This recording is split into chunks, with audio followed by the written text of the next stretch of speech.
How to disable Binance account on PC. In this video I will show you how to disable your Binance account on PC. Now after you log into your Binance account, head over to your profile icon, and after that click on account, and after that click on security. Now scroll down until you find the active account.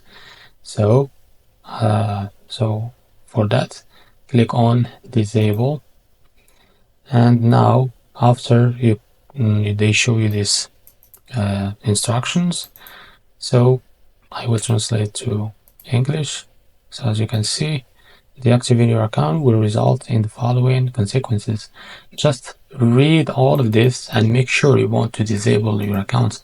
Now after you just click on deactivate this account, and now you disable your Binance account. This is how to disable your Binance account on PC. If you found this video helpful, please like and subscribe. See you in the next video.